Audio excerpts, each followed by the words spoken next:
Hi guys, you are listening to the Cat with Strength podcast. If you enjoy this show, don't forget to give it a share. Rich, thanks for coming. No problem, Rhys. No problem at all. Thanks for having me. How are you feeling? Amazing. Yeah. It took me a bit longer to get here than I thought. And I put it in the sat-nav. I drove off from the house about 3:45. 10 minutes down the road, my van started making a weird noise. It was like making quite a loud whining. So I turned around and went back. I've seen. Got the Clio and brought that back with it. The rally car with the rally car, yeah. Where do you live now? Penryn Coch. Oh, I thought it was. Aberystwyth, yeah, just north. Yeah. Anyway, thanks for coming on the podcast. Katie's joined us today. Hi, you alright? So one question we like to ask all our guests. We'd like to ask a random question at the start. So random question of the day today is, if you were invisible, what would be the first thing that you did and why? Wow. Do you know what? It takes me back to being in primary school asking that question and be straight in the girls' changing rooms. I remember there used to be a big question, would you rather be invisible or fly? That's what I used to ask in school. And I used to lose sleep over that question, no joke. I said, oh God, I didn't know which one. But to answer your question, I won't avoid it. What, like, if I was invisible, like tomorrow, if I woke up and I was invisible? If I turn you invisible, right? Yeah. For 2 hours, yeah. What would be the first thing you'd go and do? God, everything's online these days, so it doesn't really matter. God, you know what? I'd have no idea. You know, again, if you asked me that as a child, I'd be straight down Woolworths, you know, I'd be in the CD section. Get some pick a mix. Yeah, exactly, the most expensive things I can find. Yeah. Just steal pick a mix. Do I still have it? No. Steal? No. Steal it. Is that what you said? Back in the day with Woolworths, people no, used to go it in. can't exists. It's in steal. Tesco. It's we all used to shoplift from Woolworths. That was part of growing up. That's why it went bust. Yeah. It probably 'Cause of was. you. Yeah. Anyway, back to what would you do? We're not passing this. We're not bypassing this question. I'd probably sneak on a flight to go somewhere warm to get away from this rain for a while. Yeah. Even though I'd still have to do the flight. You know what I mean? They're invisible. You can't even order a beer. Yeah, I'd rather be able to snap my hands and be somewhere. Yeah, exactly. Teleport. Yeah. If I could teleport, I'm not making up questions here, but if I could teleport, I'd be somewhere warm. Yeah, and invisible is just a longer form way to do that. Yeah. I've asked that question 3 times today. It's the longest answer we've had so far. Well, no, it's good. What else say? Girls' changing rooms. yeah, that came a few times there. No. Yeah, mate, I love the gym. I want to congratulate you on the gym. It's absolutely incredible. I've seen the pictures online. I saw your open day. I just know when I see something like that, people, when you do really well, people start saying you're lucky, don't they? Well, lucky, he's got a farm, he's got this, he's got that, he's got the rugby background. And I know the sleepless nights you must have gone through and the forms you must have filled out and you know how embarrassing it is getting a mortgage. I remember when I was getting a mortgage about 6 years ago, the guy in the bank, the broker, said, you spent 700 quid on coffee last year. I said, I thought it was more. I thought it was more, to be honest with you. So thanks, mate. Just well done, man. You know, it's because a lot of people talk about stuff like that and they just I'm going to open this, I'm going to do that, but you've actually gone ahead and done it. And I know, like, it's so brave, you know. And I think life favors brave people too. So I wish you all the best, mate. I really do. I just wish you the best. This time last week and said this, you'd just if you'd have turned up this time last week, I don't think. I think I was planning on selling it 2 days in. To be honest, that's what I'm saying. I completely understand. You know, taking a leap like that is just terrifying. Yeah, it is. And it's so easy just to not do it, right? There's hundreds of people telling you why it'd be a bad idea, and you know you haven't got the cash in your pocket to do it, so you have to get investment. You have to prove why it's a good investment, and it's just scary. Yeah, thanks, man. I appreciate that. It's been a frightening 3 years to be honest with you, but coming, I think it's looking all right now. It's not too bad. Stressful, but reason I brought you on the show. Calm down a bit now. Calm down a bit. I'm a bit of a stresshead, to be honest with you. Yeah. Well, I think you just have high expectations of yourself, right? You want to do well, and you know the risks involved, and also when you say you're going to do well or you say you want to do something, there's plenty of people here that'll hope it'll do badly. 100%. Yeah, and then, so they can go, ha, told you so. There's plenty of them around. Haters, we call them haters. Yeah, there are a lot of haters, especially in the fitness industry. I think there's loads in the fitness industry as well. I think haters and copycats. Oh, there's a few of them as well, but that's another topic. That's enough about me anyway. The reason I brought you on the show today was I love what you do, the authenticity that you bring within your brand, personal brand and business. I think is absolutely incredible. Oh, thanks, Rhys. And I recently listened to a podcast you did with Over the Falls. Great podcast, by the way. Just love your story, love what you do now currently, and tell me a bit about yourself. Where did you start? Where you come from? And what you currently do? Back in, I didn't know what I was going to do in my teens. I was totally lost. I did some engineering stuff, some car mechanics, just bits and bobs at age sort of 16, 17. I had no idea what I was going to do. My brother was just started a sports science degree in the University in Aberystwyth. And he didn't really know what to do either. He's not done anything in sports science since he left. And as part of the sports science degree, you got the chance to do a gym instructor course at the gym on the university. And he took up their offer. And I thought, well, that sounds like quite a fun career being a gym. I like sport, I like fitness and things. And he said, well, you don't have to do the sports science degree. You can just buy it. You can just pay to go on the course, right? So I did that it was every Thursday morning for about 6 or 8 months or something. Then qualified as a gym instructor, and I've pretty much been there ever since, And it's by chance that I found the career that I was going to be really good at. And I want you look back sometimes and there's a fork in the road. If you can look back, that was it. That conversation I had with my brother, and I thought, oh, I'll do that, because if I hadn't had that conversation, who knows what the hell I'd be doing now? Yeah, I have no idea. I might have been a billionaire. It might have been way better, but I can't think of anything I would have been better at. Yeah, no, I watch your stuff and the results that you get and the athletes that you work with. Yeah, you're smashing everything. Thanks, Rhys. Yeah, I've actually, I make an effort every day to be better than I was yesterday, and I have a really good life. I've taken great strides to improve myself, and I really enjoy myself and have a great time. It's cool. So, with regards to you, you've kind of niched down recently in regards to working with a lot of professional athletes. How have you found that transition going from working with the general population, in the sports centre in Aberystwyth, to working with elite level athletes? Well, I think everyone has to do their stint in general population, right? Because you learn so much about people and about behaviour and about the type of person you don't want to work with as well. You find these people you want, you think, okay, I want to avoid those, right? Specifically the New Year's resolution lot. If you're an up-and-coming trainer, avoid them like the plague. Yeah. January is the time for a 24 personal trainer to pick up a load of new clients, right? But you just don't want them. They're lazy.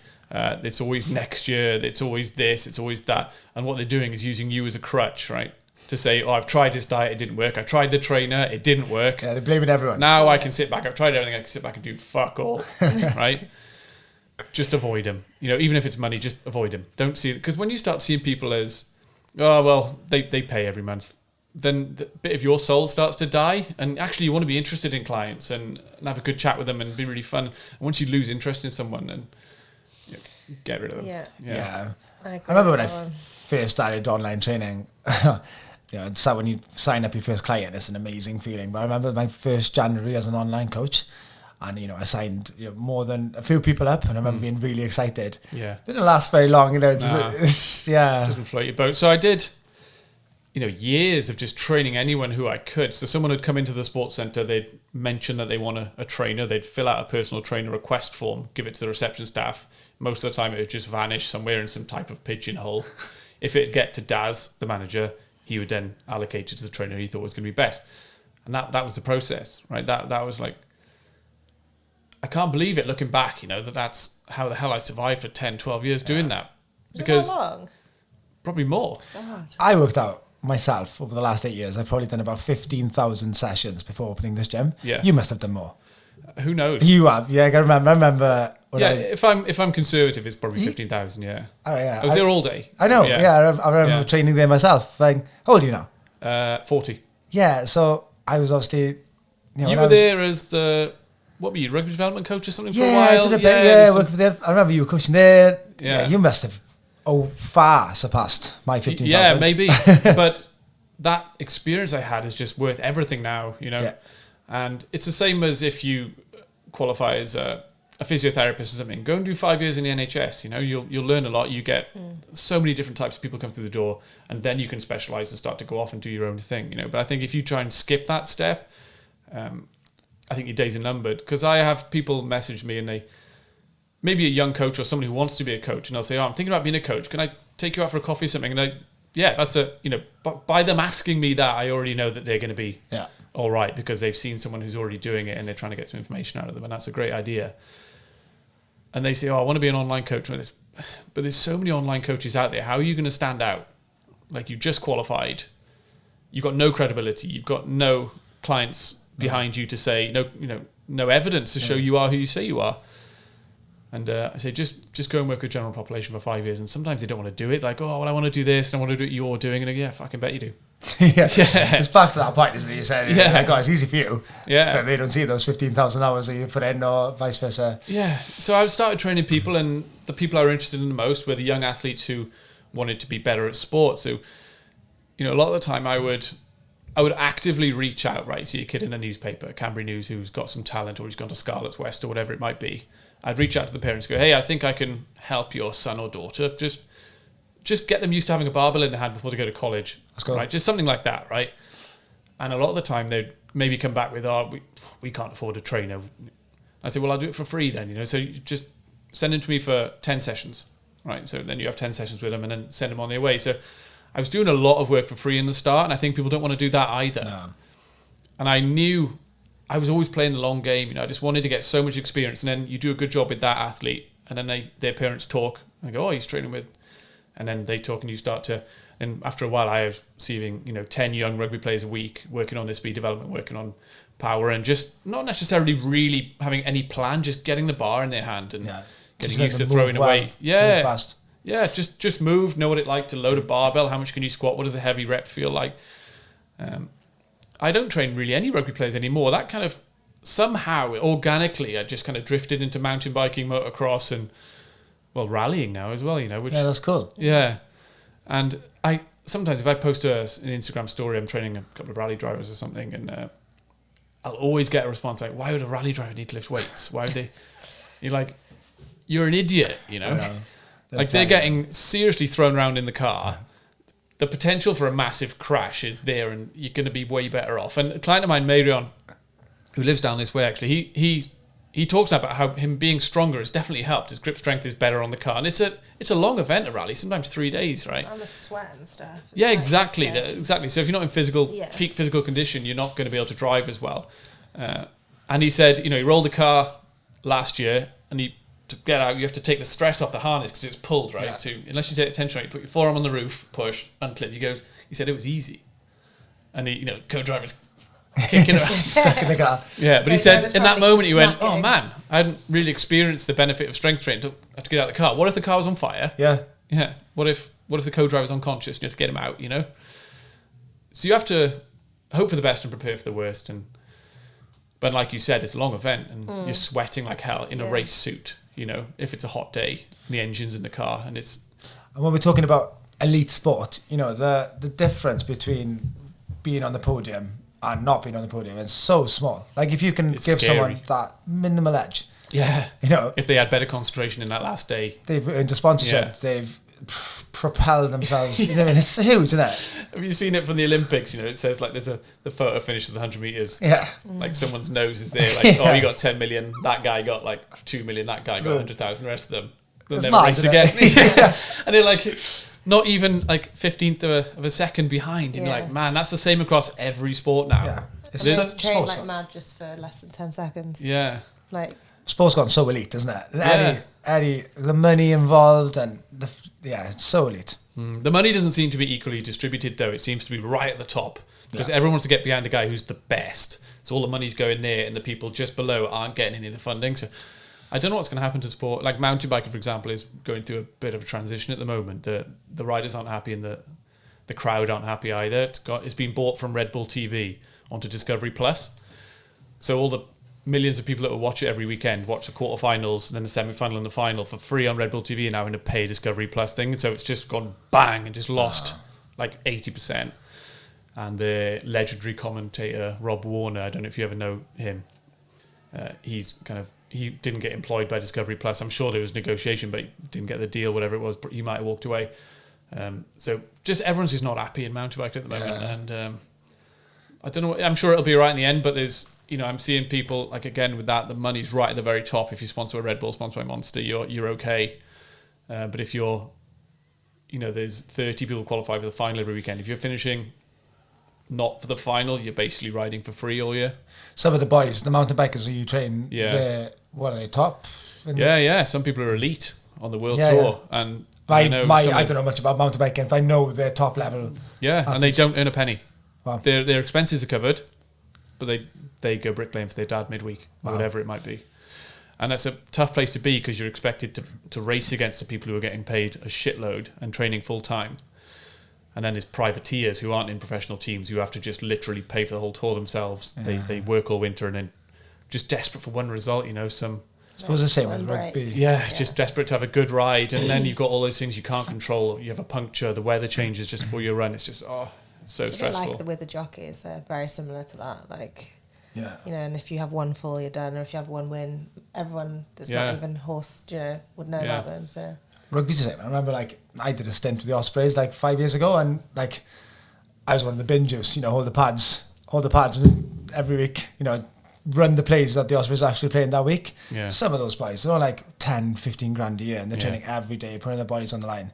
You can earn more working at McDonald's almost. Yeah, you can. And then you got Alan Wynne running into who's on 300 grand a year. Yeah. And you're just holding pads. But yeah, we played a bit of rugby together actually, didn't we? Yeah. 10 years ago in the sevens. Average the sevens, champions, winners. Yeah, winners. Of course we were. Yeah. I look back those times. They were the best times. Yeah, they were. Steph was playing with me. Steph Rhys. Steph, God rest him. Yeah, Steph's shit's up in the gym there. Oh, no way. Yeah, God. He was a good bloke, he was. He shouldn't have died. No, he should still be with us. I really liked Steph. He's what a solid bloke he was. One of the best. Yeah. Such a slick runner, just such a nice guy. He's a hell of a player, isn't he? Yeah. Hell of a player. And hell of a bloke on a night out as well. Yeah, he was. It's probably some of those stories we wouldn't be able to bring up in the podcast. No. But, it's a year since he died, pretty much, isn't it? To the day, a couple of weeks ago. I know, it's just sad, I know. But no, first thing you put up on the wall was rugby top, the Navy Aberystwyth rugby top. So it's up on the wall there. But it's a good memories of him. But that tournament we won, did we win it 2 years in a row, maybe? 2 years in a row, yeah. But I was doing a lot of recording one year. I had a video camera. So when I wasn't playing, I was on the side. I was recording a lot, and then there's a couple of people I'd give it to. Oh, you record. So I made an edit of that. I don't know if you remember the video. I don't know where it is. It's probably still out there. I would love to see that. Yeah, because we played in the final against someone. I can't remember. But it was a big game. Huge game. Yeah, and I remember everyone going that the team we were playing hadn't conceded a try all tournament. And it's like, oh no. We'd conceded a few, but we were doing well. We were flying. And I remember within about 4 minutes of the game, we'd put 5 tries on them. And we were just running through it. Yeah. Confidence was at all time. Yeah. And I remember one moment, and this sticks in my mind, when you texted me last week about the podcast, it came straight to me because it was on the video. I remember seeing it. There was a tackle offload. You came through, and you were nearly at the line, and there's 3 people hanging off you. And as you were going down, not to score a try, but you weren't going to make it, you turn around, and I was there, and you popped the ball to me, and I grabbed it and just went over the line. Yes. As we were jogging back, the ref went, fucking hell, boys. He was like, you are flying. And I don't know if we were a better team than them, but we were just on them straight away. And I'd love to see that video. If you I wonder if it's there somewhere. Yeah, collab. Yeah, 100%. That could go That would be viral. quite funny. Yeah, it would be. They were good times. They were very good times. Where were we anyway in this conversation? What were we talking about? Or just where did I start? Yeah. Oh, yeah. Where did you Got start? off on a bit of a When tangent did you here. transition your name from Richard to Rico? Yeah, when did this happen? When did this happen? Well, my brother, This when is he was the in most uni, back important in my late teens, early 20s, my brother was in uni, and his friend circle was my friend circle too. And it was 5 or 6 Richards in 20 people. So, sorry, and there was Rich Pierce, Rich A, Rich A. There was and then there was Rico. You all had different names, and now it was Rico for some reason. I've only started calling you Rico recently. Yeah, because I rebranded myself That's as that. it. Yeah, and it's a bit easy to remember. If you introduce yourself to somebody you've never met before, they're going to remember you. And and That's good. That's it, really. Yeah, it's just a bit more memorable. It's Martin, isn't it? Yeah, not Ricky Martin, the 90s No, pop star. but I'm just He was gay in the end, thinking, wasn't I wonder if Was you're he? related. he? Yeah, all the songs about women and stuff. He turned out gay in the end, I think. Nah. Yeah, he was. Yeah, God. living the vida loca now, isn't he? He is. Are you related to the Martins in Pennyuch? Oh my God, here we go. Doubt it. No, I'm Swansea. You never know. I'm Swansea. You never know. Who are they? Well, it's not like you're a Jones or an Evans or a Power or a Williams. Davis. Yeah, Yeah. That's true. That's It true. could be, Martins, could be. Yeah. My dad's name is obviously Martin, but he's Not Swansea Martin based. I was Martin. born in Swansea. I'd love it if his name was Martin. No, not Martin. No. So that's where my family comes from. So probably not. But you never know. You never know. Yeah. Follow you for a while. I love the stuff to you. I love the rants. Yeah. We do watch your stories and talk about them. I'm here for the rants. Yeah. I saw yesterday, you posted a picture. I think you were outside Coffee One, having another coffee, adding to that £900. Oh, yeah. That vape shop and the health food Oh, shop. yeah. That was hanging.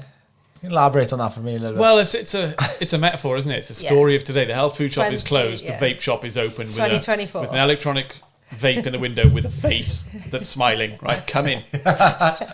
And the health food shop's all like plasterboarded down. Yeah, and I just think I saw it and I thought, I was on the way to Smith's. What's I thought Smith? W.H. Smith's. Yeah. Was that I thought, well, that's a powerful image. It was, to be fair. Yeah, that's the way humans have gone, isn't it? Like, Yeah. let's forget about the health food. That vaping's the next thing. Those vapes, they're minging, aren't they?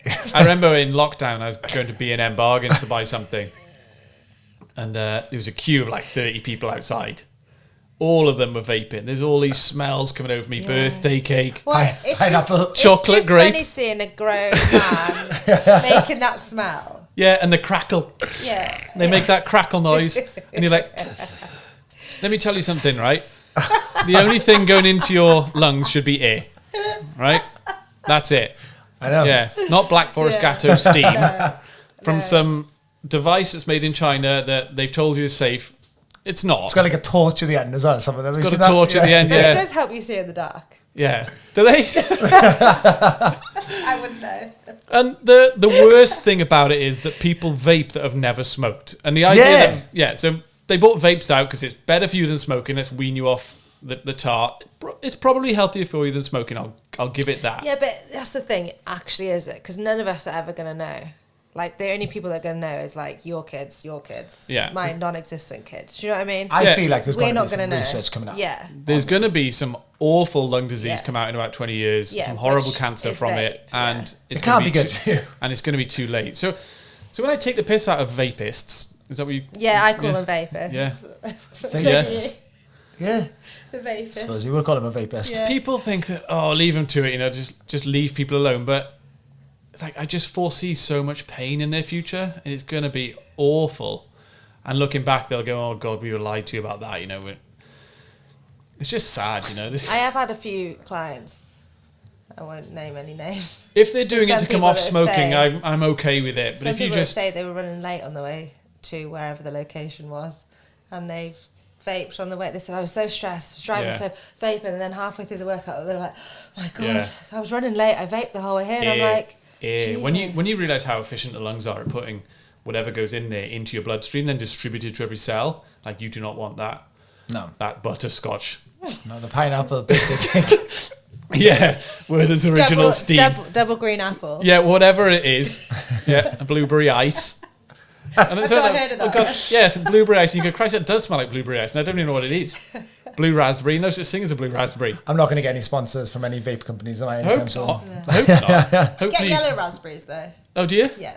Oh, well, I'll had look one forward to in that Holland. vape. Yeah, next Had time one I'm in down Holland B&M the other bargain. day, yeah. It's just, just sad, humans seem to be a bit lost at the moment. I think, I actually think we're on the cusp of something now. I think we're gonna figure it out, humans. I'm really I optimistic. love your positivity. Yeah, because if you look at, like, COVID taught us more about life than any university ever could, right? Lock you down in the house. Now nobody wants to be locked down. Everyone, the more intelligent people are going towards health now, like with a sledgehammer. So if you look at the healthiest people in the world, they're healthier than we've ever been. The mass seems to be unhealthy, but actually there's people that are pushing. You're seeing 80-year-old people who are absolutely jacked, We've got some in the gym. Oh, and yeah. we've never seen that before. Most 80-year-old people were lean but they were kind of frail, And now you're seeing people holding muscle mass way later into life, whether it be testosterone replacement therapy or whatever it might be. Fine, because even if we somehow figured out cancer, right, and there was no more cancer, we'd eradicated it. Dementia, whatever it might be, they're gone. You're still going to have frailty to deal with when you're 80. Yeah. If you fall over and break a hip, and then you spend most of your time sitting down because it hurts to stand up, your health falls off a cliff. Yeah. So I think that the new thing is holding muscle late into your life as much as possible. Build as much as you can in your 30s and 40s, because in your 50s and 60s it becomes harder. Yeah, I like to say, aerobic training is going to increase your longevity, so how long you live for, but it's the resistance training and the strength training that's going to improve your quality of life. Yeah. As you get older, like you said, if you break your hip, I think there's a statistic I read the other day. It was something like, if you break your hip over the age of 50, your life expectancy after that dramatically decreases. Yeah.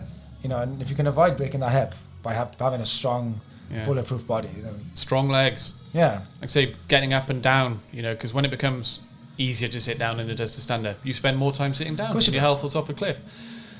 Well, So- we just started an over 50s class here, and that's been one of our like most popular classes of people inquiring and Yeah. coming and stuff, and it's we've got a very woman. rewarding to Oh yeah, Yeah, you build muscle. You force them into impact. You know, jumping and things. And we got a woman here, Jazz Martin. She's definitely worth See, the this mention. is who I was talking about. I like the It's sound of just- it already. Yeah, Jazz Martin, she's 72 years old.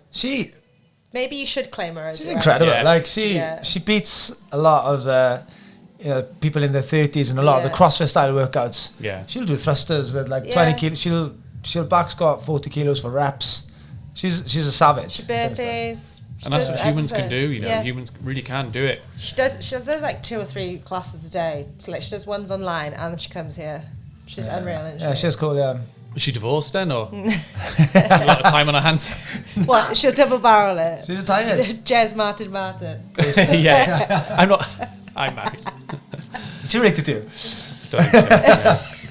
Katie seems to think that anyway. Well, I just think you'd be proud to have her as your relative. Yeah. Yeah. Proud of her already. Yeah, don't even know. It. Yeah. How's the little one? Oh, good. Yeah. He's a good boy. He's a proper boy. You know. I've seen some videos of him. Yeah. He's like jumping off like these massive ledges. Yeah, but he's that's wild. He looks wild. That's what he wants to do. You Yeah, know? I'm here for Yeah. it. Like when I say he's a proper boy, he loves screaming. He loves taking his top off. He loves punching things. He loves pissing outside. Like Yeah. they're my favorite things too, right? So we're doing these things together, and I just Bonding. encourage. Yeah, we're doing these things together. And I'm not going to suppress that behaviour. Oh, So if Rowan, my wife, is if they're playing together, it's let's paint a fucking picture of the solar system, right? Let's do arts and crafts. Let's stack these blocks here. If me and him are playing together, it's fucking Yeah, like it's of like course. Braveheart. Yeah, making things to jump off. He's trying to do a gap here. It always ends with him crying. Do you know what I mean? Because That's he goes, brilliant, Yeah, though. because And he you thought don't cry. no. You know, he'll jump off something too high, or he'll scorpion or something like that. You know, bang his head on the TV, whatever it might be. Yeah. Well, you know, he's all right. Go and sit with mum then, and then he goes to bed or whatever. classic. But How old is he now? he's just turned 3 in July, so he's cool. Yeah, and he's just. And I always knew at the beginning, you know, me and him didn't really get on, if I'm honest. Oh, the 3-year-old. Yeah, well, before he was 3, yeah. Like when he was a 1-year-old. Just You a thought, what screaming prick. baby. I just don't know what to do This with is it. why you know? I'm on that. Yeah, I'm hearing this. Yeah, I just don't know what to do with it. And Once he didn't they really. get to He's 3. and he partly screaming because he's on me and he wants to be with his mum. Yeah. You know.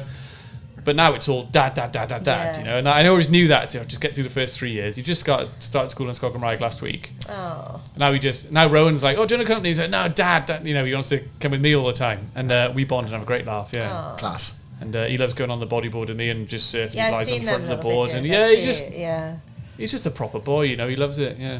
It's cool that he gets. You've got a gym in your house, haven't you? Yeah. It's cool that he gets to see you train and Rowan train and things like that. Yeah. Like, it's brilliant, isn't it? Yeah, he's got his own little barbell set. You know, it's like Is a he? plastic thing, and the weights you can fill up with water. So they actually, you can get about 5 kilos either side if you fill them all Class. up. But he's got this big pillow we have on the sofa, and he picks it up and he slams it on the ground, and that's his. And I time him then, see how many times you can do it in 20 seconds. And I just rag him to the point of exhaustion. You know, that's what you got to do with boys, I think. it's Otherwise, yeah, You have to bring him down for the CrossFit kids. yeah. Oh, he'd Yeah. love that. Yeah, absolutely, Yeah, will it do was that. Very cool class. Especially if there's other kids doing it, he'll just Yeah. be right on him. You know. Yeah. And he's a physical little man. Yeah. What's the plans for the future? What have you got planned? Short term, long term future? Anything big things on the horizon? Well, I'm just starting to kind of, like I said, I don't mean to backtrack, but I know having a child was going to cost me 3 years. So I've been kind of stagnant for It's a that. good 3 way to years. put it. Yeah, I knew it was going to cost 3 years. Now he's in school. Now Rowan's working. We can start looking forward. Yeah. And Sorry to interrupt. I feel like that's a very good point. I feel like with us, we've got 3 kids under the age of 3, which is kind of the same time frame. as Jesus you. Christ. Have you really? They didn't have Well, a TV for under the age a of 4 long now. time.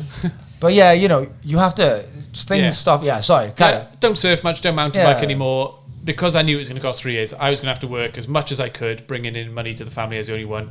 Rowan was bringing up Solly, our son. But now my world's kind of opened up a little bit. But business-wise, yeah, I'm just flying, you know. I've made such an effort to just keep pushing.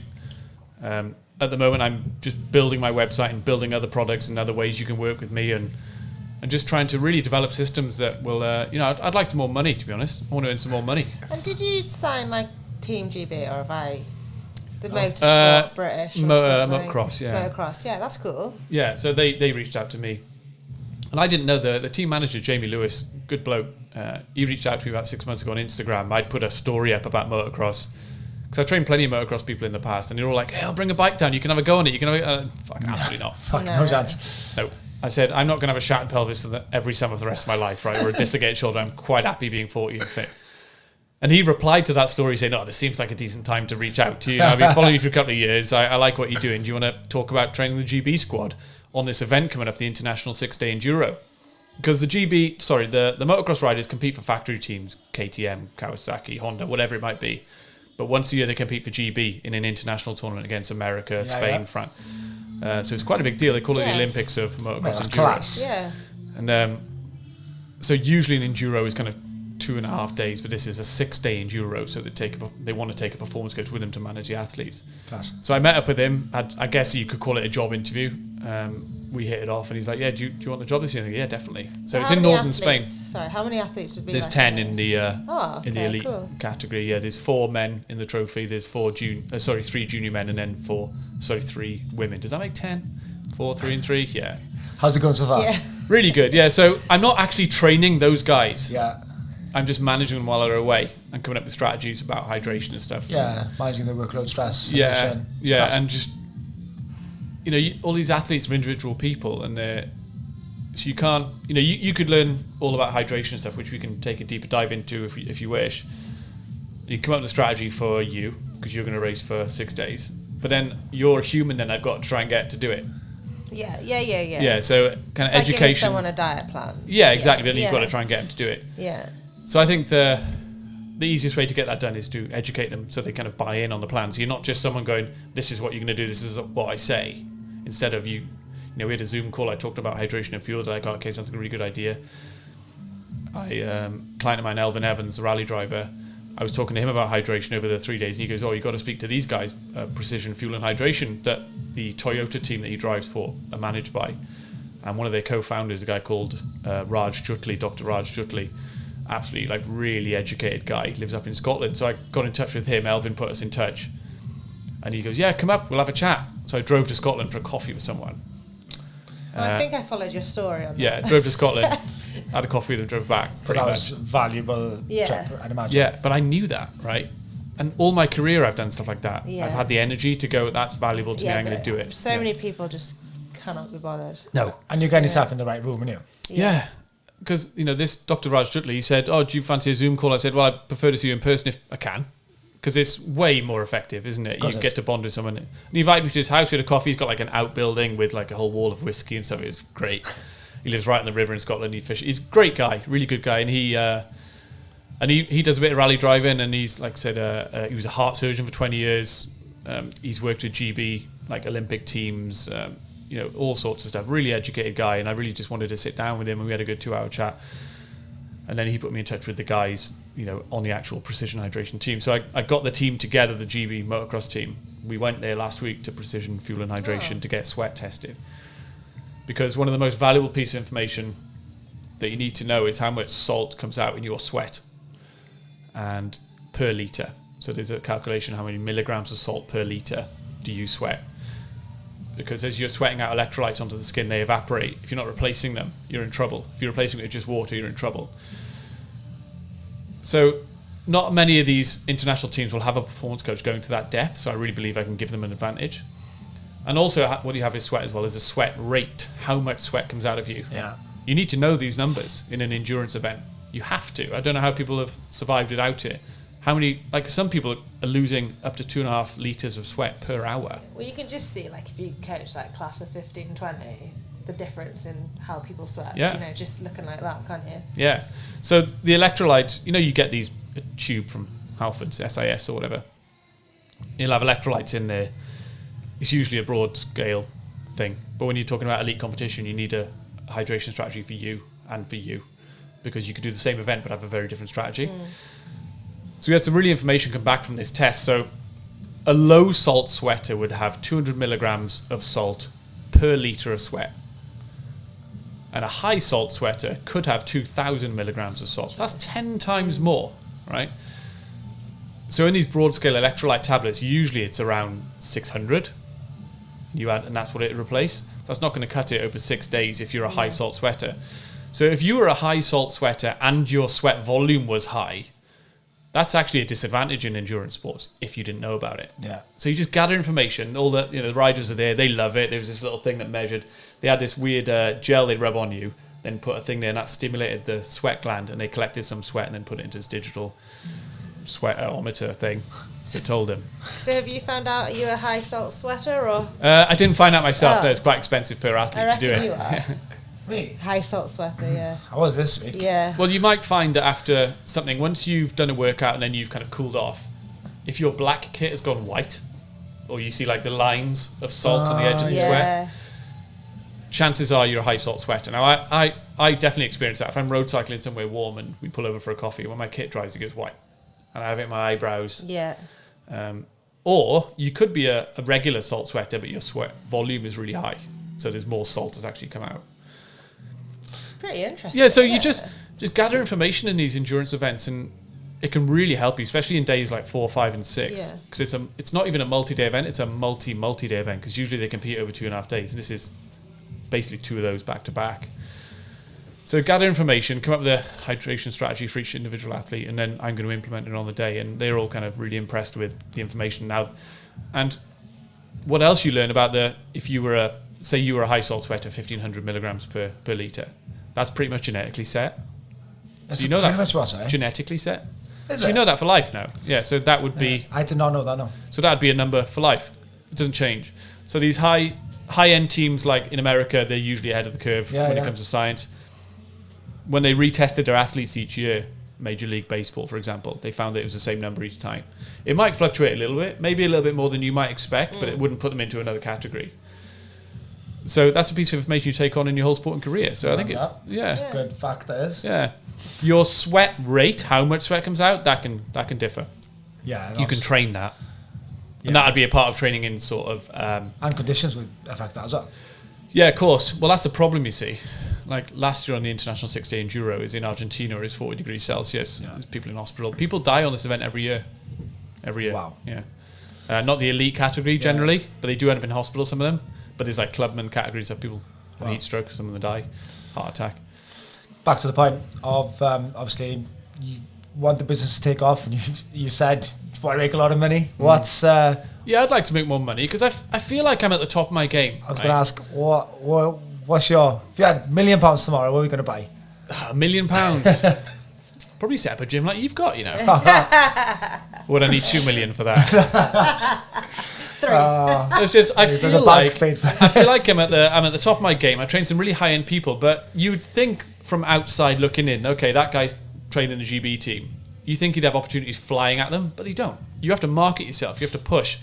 I love that you said. Sorry, Katie. No, I love that you said you like when you first started off, you messaged these local elite athletes like the sixth formers and stuff. Like you put yourself out there. Yeah. It's a tough thing to do, but you know it pays off because if you know that you can provide a service that's going to get them results and you back yourself, then competence, right? Yeah. So if you're training general population, you can just be someone that stand next to them that mean they have to respect that appointment and they come to the gym each week and they're accountable to you. And if you're training high-end elite athletes to compete in an elite season, you've got to fucking get it right. Yeah. And if you don't and they blow this season because your training program was fucking crap, it's on you. Yeah, you're done. Yeah. So it's a bit of a paradox that if you want to train elite athletes, you better have trained some before. And because no one's going to risk... No. Yeah, you're trying to pitch to an athlete, I can do this program for you. Well, who have you trained before? You know, they'd rather know where have you been and what's your evidence to say you are who you say you are. So what you need to do is pick up amateur athletes, do a bloody good job, and then when they become elite and you're with them, then that's where you are. Yeah. You can't just start at elite. You have to start from the bottom. And I was reaching out to these people within my radius. There was no online training back then. Now I've clients in Scotland or France or whatever, because the online world has allowed that. Yeah. But you look around your local radius, who you've got, who you can attach yourself to and try and improve them. No, that's cool. Fair Fair play, Rich. You actually are smashing it. Yeah, no, I am. I'm really proud of myself, and I have a great time, you know. But I'm still just trying to develop my online business and try and offer a better service and try and market myself better and have a better website. And that's one thing I think athletes don't do. They kind of try and rely on their talent and their skill. But on that point, one of my, not my clients, but one of my clients, his son's now, he's an elite footballer. He's in the Cardiff City Academy, and like Man City are trying to sign him. He's elite. Their parents are telling me all of those kids have got their own Instagram pages now where they showcase their skills. Yeah. And the scouts and the coaches will look at the Instagram pages, and that's what they're doing now. They are part of the package. Yeah. You can't escape social media. Like, that's just something you can't do. I love it. I absolutely love social media. I love the internet. I love being on my phone. I don't care if I don't look at anyone in the eyes ever again. Right? What's your screen time? There's a. If I'm in the gym in between sets, I'm working. I'm messaging people. So it's probably 5 hours or something. You know, and I wake up, I'm at my laptop by 5:30 a.m. And I think, you know, if you take a young mountain biker, for example, even though like a football player in a team, a mountain biker is in a team, whether it's like a Trek, for example, a factory team, but in fact they're racing on their own, right? It's a time trial. They go down the hill on their own. They have teammates, but it's not like a football or rugby team type teammate. Yeah. They need to treat themselves as a small business. I'm someone I need to market. I need an email list. I need a website. I need an Instagram account, a YouTube channel, reaching all these people, and opportunities do come to you then. Because some people just think that, if I do really well in this race, people are going to pay me. But then they might look at someone who's doing not quite as well, but has 400,000 followers on Instagram and go, okay, well, look at the people they can reach. Yeah. They're more marketable than you, unfortunately. Yeah. And that's ruffling people's feathers. They're like, well, I'm better than him, or I'm quicker than him. And he's getting more opportunity because he reaches so many people. And that's marketing. Yeah. How many people can he reach? Yeah, building a personal brand, isn't it? Yeah, they're building personal brands. And I don't think enough of these young athletes take that seriously enough. Maybe the next wave will, but the ones who are coming up now, I don't think. You do see it. You know, the likes of Rhys as a rugby player. He's got a bit of a personal brand, isn't he? Like, he's 1 point something million followers, and compared to who else? Yeah, I can't think of another example, but I know what you mean. But but it's like quite easy for him, being quite easy on the eye for the young girls, isn't it? Yeah, well, it helps, doesn't it? Yeah, like it does. Because I'll be honest, I prefer looking at him than listening to him. Me too. I mean? Yeah. I don't think I've ever heard his voice. Your type. No, it's not got a great voice. I hope this does not go out. He's a good-looking boy, though.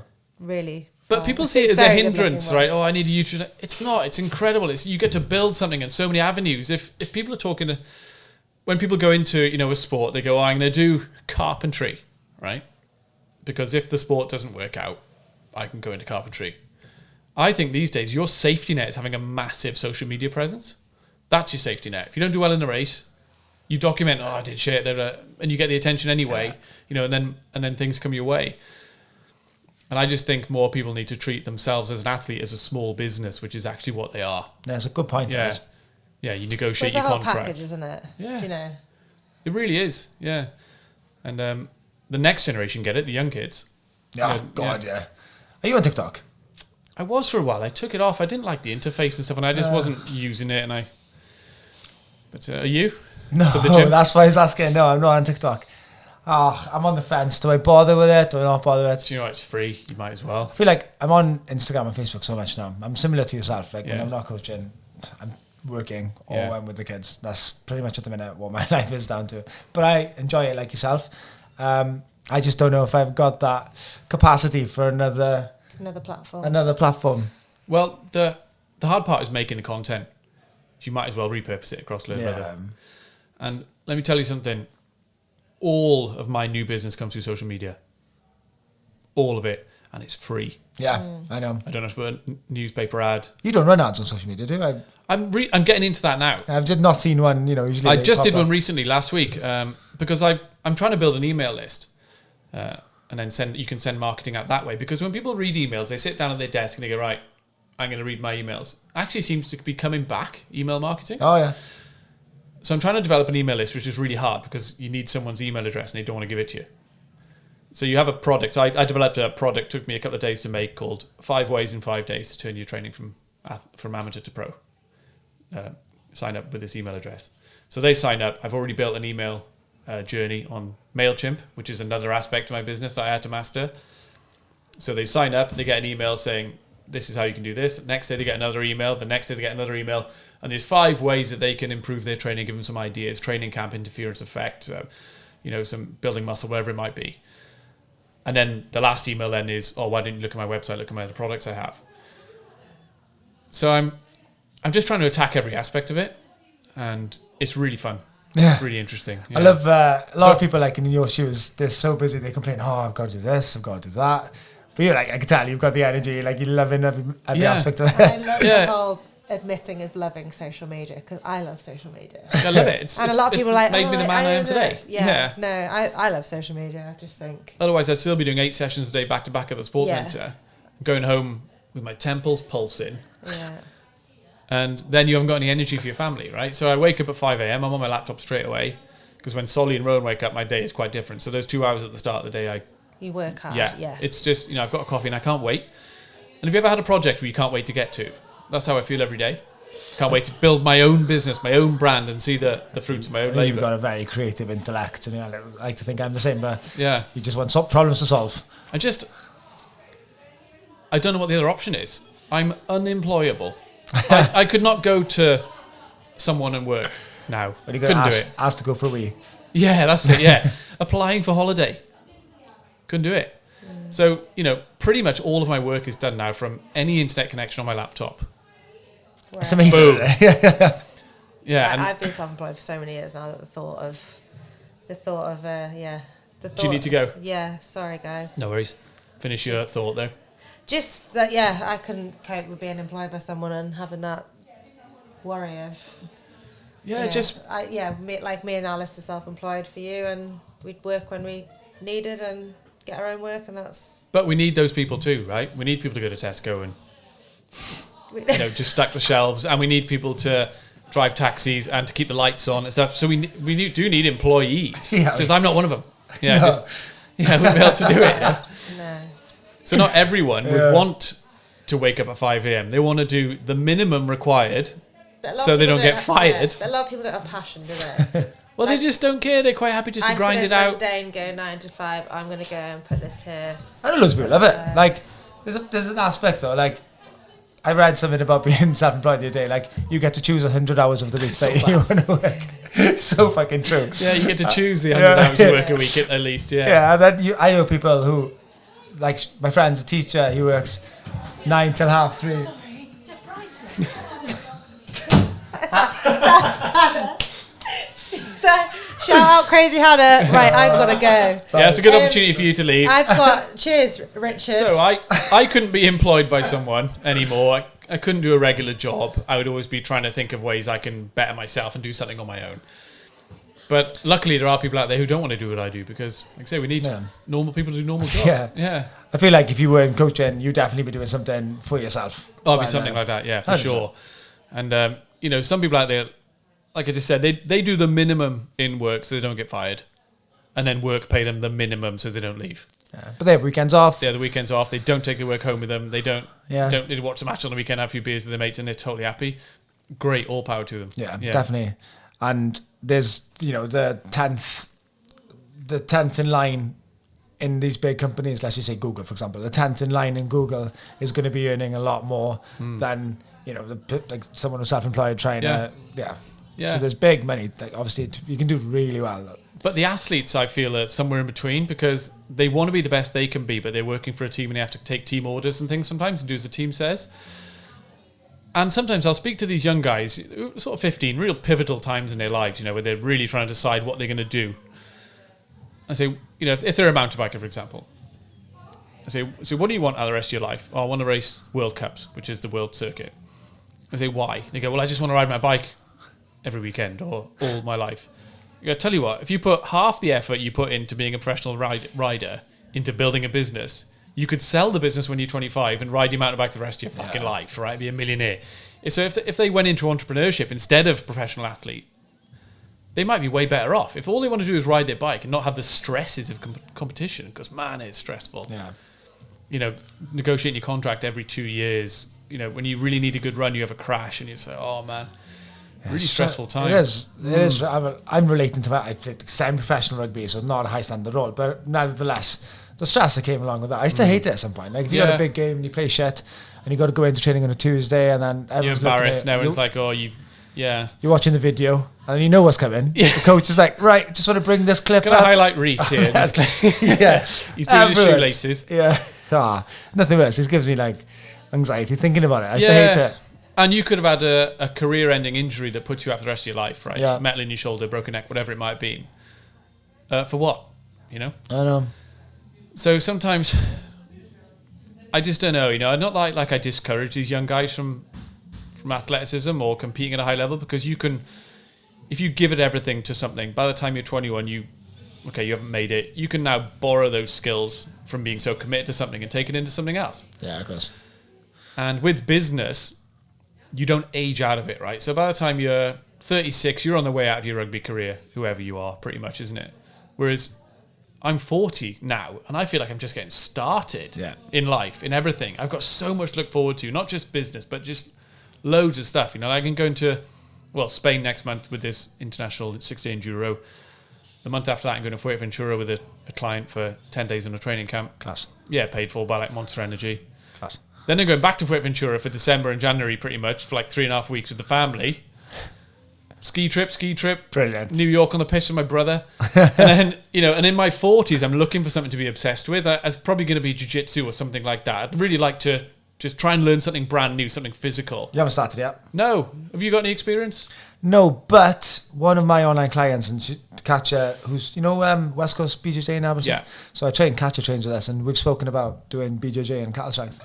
So, it could be something on the horizon. But likewise, like yourself, I'd love to give it a go. Yeah, because I train with an MMA fighter up in Newtown. I go up every Tuesday. And they're doing, you know, the roll in there, and they're doing all sorts of stuff, all the bag work and a lot of jiu-jitsu. And it just looks like something I really like. Yeah. I love the fact with jiu-jitsu, from watching from an outside in, that you're never going to perfect it. You're just a constant, and it looks like the most humbling thing in the world. But that kind of appeals to me. To be honest, that's why everyone's so nice to each other in jiu-jitsu. They are in real life experiences every week. You know, it's not internet trolling. There's someone in front of you who's trying to pull your head off, and you're trying to pull his head off. Yeah. So I want something to be obsessed with for the next 10 years. It's going to bring me forward physically and mentally, right? Because it's a mental game, so like chess. And teach me respect, and teach me real world experience, and all these things. And I think jiu-jitsu seems to fit that category quite well. I also want to get into scuba diving at some point. I know you're a very science-backed coach, and you know the way you can articulate things and your approach to training your athletes. Any new things coming out now that you think like, that's anything new? Do you know what I mean? Is there anything? Yeah, is there anything that I'm surprised at or something? Yeah. Again, I'd probably go back to muscle. I think people have always been afraid of muscle, thinking it's bulky and inefficient. But actually, muscle is everything. Muscle is movement, it's function, it's power. It's also your fuel stores for your glycogen. You know, and if you look at the very elite of any sport, all of them take their strength and conditioning seriously. Yeah. Whether it's an endurance sport, 10,000 meter runners, marathon, they all do weights. Yeah. And there's a category below thinking, no, weights will make you slow, and some sports, motocross enduro is one of them. It's actually quite late to the party with strength and conditioning. So that I would say, I think there's more evidence coming out now that muscle is absolutely incredible stuff. I remember, you know, the Icarus documentary. You must have watched that. I didn't watch it, but I know it. Yeah. You know, the Russians, big steroid scandal in the Olympics. Every athlete in that Russian team was doping, apart from the figure skaters. So you have to think that there was a performance advantage. You know, like these table tennis. Yeah. Do you mean like badminton? All of them were state sponsored, wasn't it? Yeah. Do you mean like the badminton? There's a big advantage. These badminton players get a little bit stronger. There's a reason. Muscle's incredible stuff. You know? Obviously, with your strength sports, the Olympic weightlifting, the sprinting, the anything explosive, but all the athletes were doing it because the strength is never a weakness, isn't it? Yeah, right. So if you just forget everything about sports science for now, and you play a sport, you need to be strong and fit enough so nothing in that sport is outside of what you can do. That's the basics to me. Yeah. That's training for the demands of your sport. Nothing in that sport on the game day or on the race run is going to be outside of what you can achieve. Because if it is, you're in trouble, right? But also strength is like, I'll think of a real, if on a mountain bike, I know you haven't got much experience mountain biking, but if you come off a drop and land to flat, it's hell of an impact. And it's eccentric, right? You're getting pushed into the floor. You're not pushing away from the bike, you're getting pushed into the floor. So let's just say that costs you a 100 kilo squat, right? That's how much force it requires to come back from that. If you can squat 80, then that's going to be outside what you can do. If you hit the bike, if your chest hits the stem because you can't bench press the amount of force you need, then you're potentially going to crash. You lose control of the bike. But if you can squat and bench way more than that requires, not only do you not crash, it costs you way less energy. Yeah. It's way easier for you. Strength is everything. Just standing up is easier. Standing up a set of stairs, a lunge, picking something up off the ground. Your whole body communicates with you way different when you're strong. And I think people only know it if they've been strong. Yeah. And now they're not. And you go, fuck, I need to get back in the gym. But if you've never been strong, you just don't know. Nah. That's a good way to put it. Very good way to put it. Yeah, it's just strength is everything. Everything is easier if you're strong. Getting out of the car, like I said, lifting up a barrel from the ground, lifting up your son. Yeah. Everything is easier. And everyone, if I was going to say to anyone, if I had a billboard up on the side of the motorway for fitness, I'd say, get strong. Yeah. That would be my general advice to everyone. Just be as strong as you can. And there's not really a ceiling to it either, If you can be overly strong and it's not going to cost you anything. You can be overly muscled for sure. But being muscular doesn't necessarily mean being strong, does it? No. Usually the bigger guy's the stronger one. Usually I think that's probably correct. Strong is strong, isn't it? Yeah. But if you look at, there's a certain point where you have to start getting bigger if you want to gain strength. If you take someone off the street and you start strength training them, because of the principle of diminishing returns, you'll see their strength shoot up, their power shoot up, they'll build muscle really quickly like a sponge, just absorb everything. Yeah. But if you're a highly trained individual, then you're looking for strength without gaining weight, and then you have to really look at structure, maybe not trying to stimulate any more muscle growth, but trying to gain strength of what you already have and technique and leverage. But it does become a point where you'll max out and you'll have to go, okay, I actually need some more muscle now. Let's go back to the start. Let's get a bit heavier. And the proof of that is if you look at these powerlifting, for example, the champion of one weight class will never be the champion of the next one up. Right. So it becomes a point where the bigger person, if you look at a normal person, the bigger person is usually a stronger one. In elite competition, it's the same. But there is a lot you can get out of your frame, especially if you're transferring that strength to sport. You can certainly really refine yourself. So good nugget there to end the pod, Rico. Okay. No, really like to thank you for coming on today. Yeah. Have you got any parting advice for the listeners? Anything that you'd... Check out my website, ricomartin.co.uk. Yeah, there's plenty of ways you can work with me. You can have, you can go super simple, buy a pre-made program, right? 6-week program, off you go. Or you can have like an athletic development, athletic foundation subscription where you pay monthly and these workouts land on your app every week. Or you can, if you're an amateur or pro athlete, you need some periodization, a proper structure, you can do that too. So, and on social medias and Rico Martin. Yeah, Rico Martin Athlete Development. You'll find it either way. Brilliant. Yeah. Thank you. Thanks for coming. Diolch yn fawr.